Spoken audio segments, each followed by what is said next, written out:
Friday, certainly a very different Good Friday than most of us are used to. Perhaps as we kind of walk through this gospel story and the Passion of Christ, we may find some things for our own lives as we go through this COVID-19 crisis in the life of the church, the life of the world that we live in today. As I think of Good Friday, it's an interesting, 3 years ago, a little boy from this parish, St. Leo's, asked his dad, why didn't Christ just run away, from the torture that was going to happen? And his dad asked me that question. I thought, that's a fantastic question for Good Friday. Why didn't Christ just run away?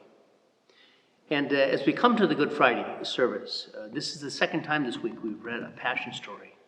But always in Good Friday we read from John's Gospel, not the Gospel of Matthew, Mark, and Luke. Those are read on Palm Sunday. But always Good Friday is the Gospel of John.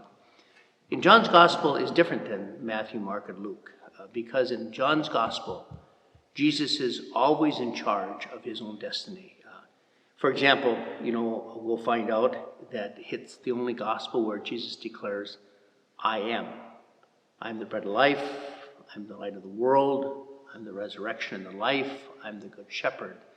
That I am statement is a takeoff from the fact when Moses encountered God at the burning bush in Exodus. When he asked for God's name, God responded, I am. There's a very deep sense in John's Gospel about the divinity of Christ, and that God is in charge of this story that's going to unfold here in this Gospel. And I thought I'd like to focus maybe on just two of the characters, because obviously the Passion story is about sin and how that works in all of our lives. And we can spend some time on that, but I only choose two characters. I'd like to look at Judas. In John's Gospel only, it says when Judas comes to arrest Jesus, it says he comes with lanterns and torches, artificial light. He's just left the table, we know previously in John's Gospel, from the one who was the light of the world. And many times we're probably like that. We choose the artificial versus the true and natural light that God could be and God is. And Judas represents that kind of movement in many of our hearts. And so you can focus on a person like Judas as kind of emblematic of what sin looks like. But maybe the other tragic figure in this story is Pilate, the governor of the area, and it's in this story in John's Gospel that really Pilate is on trial. If you remember the story, Jesus is the inside, and when Pilate's inside, it's serene. Jesus is very communicative in this Gospel of John. He has great dialogues with Pilate. He declares that his mission is to witness to the truth. And Pilate goes out to the freneticness of the crowds that are gathered in the square who are jostling around for his attention. They want just Jesus crucified. And Pilate goes between the inside with Jesus and the outside with the crowd. And it's really Pilate, ultimately, who is on trial in this Gospel of John. And when you think about it, the politics, Pilate knows the score. He really senses and he declares this man is innocent, But the people won't have that. And the irony of this is Pilate is supposed to be the governor of these people. But ultimately he becomes governed by the people. It's their frenetic cry that he be crucified that Pilate gives in.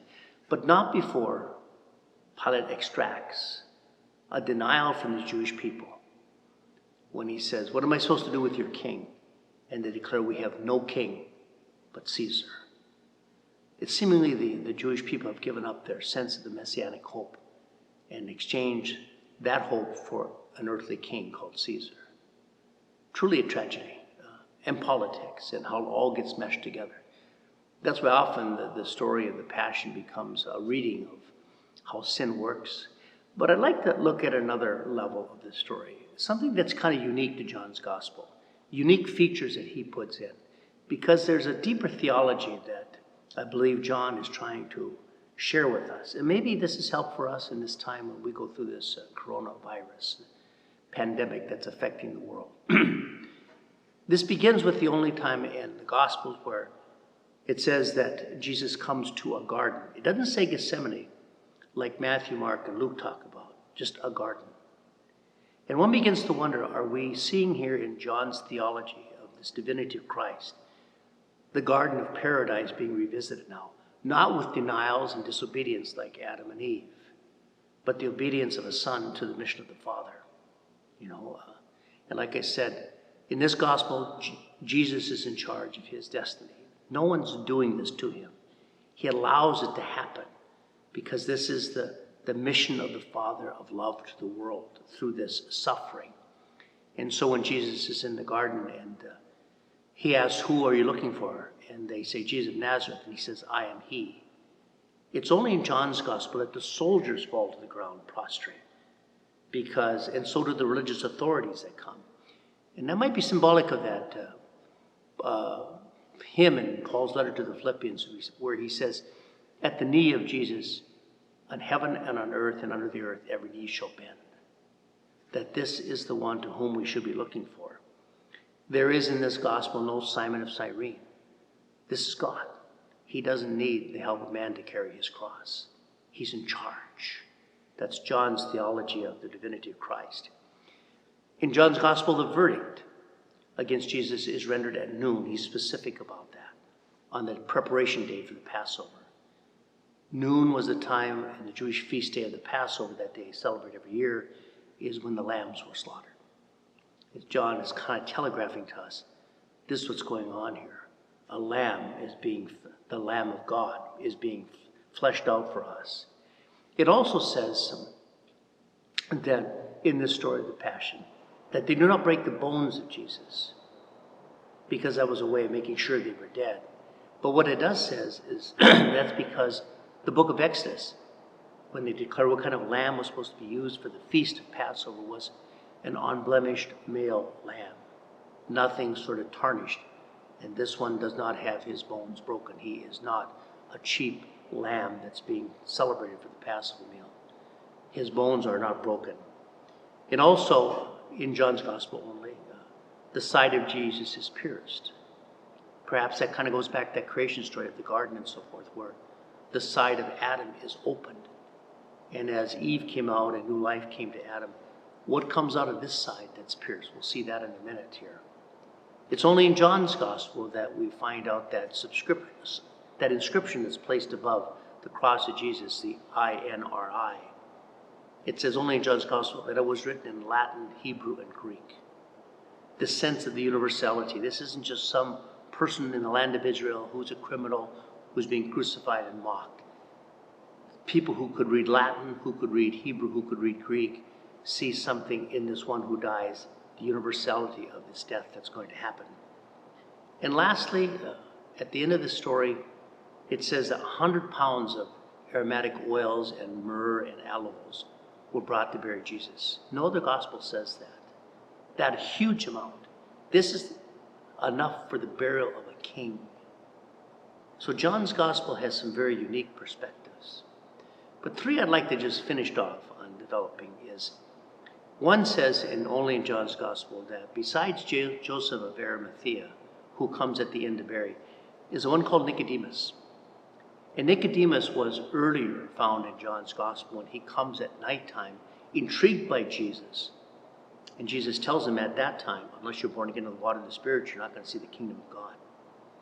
And one other time in chapter 7, Nicodemus shows up kind of defending Jesus when he is being put on trial when he comes to Jerusalem for one of the pilgrim feasts.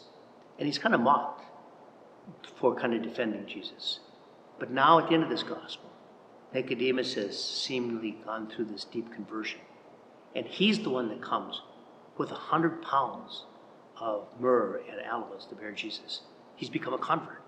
A tremendous sign of hope in this story that seemingly is filled with so much sin and suffering and gloom and doom. There's signs of hope here. And another sign of hope is at the foot of the cross in John's gospel is Mary, the mother of Jesus, and the beloved disciple.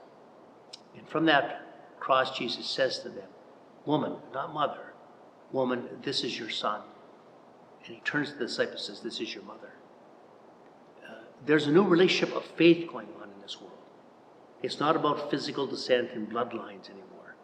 This is about two people who stood by Jesus, and now this is the new dimension of faith life that's going to unfold in the world, as we see in this woman we know as Mary and the beloved disciple who we'll find in the resurrection story, will be the first one at the resurrection of the empty tomb and sees the cloth, the burial cloths. A new relationship of faith is going to run this world. And lastly, after Jesus dies, his side does get pierced. And only John's gospel says water and blood flows from the side of Jesus. Now that has been typically understood that the blood represents the Eucharist. The water represents baptism. That even after death, death has no claim on this Jesus. He still gives life to the world in the waters of baptism and the gift of the Eucharistic feast that we celebrate until the end of the ages, until the end of time. And so maybe I say to Jack Glennon, who asked this question, why didn't Jesus run away? Because he was on a mission of love to the world. And God's in charge of this story. And this story has to go through the crucifixion, the death, the burial, and the resurrection. And he lives on in us to this day and until the end of time. In the waters of baptism, at the altars of our churches where we eat the bread of life and drink from the chalice of salvation. Hopefully this story gives a little, not just doom and gloom, deep signs of hope. God is at work. He's among us, even today in our COVID-19 crisis, that he cares for us, and he will continue to lead and feed us in the ways of love and life.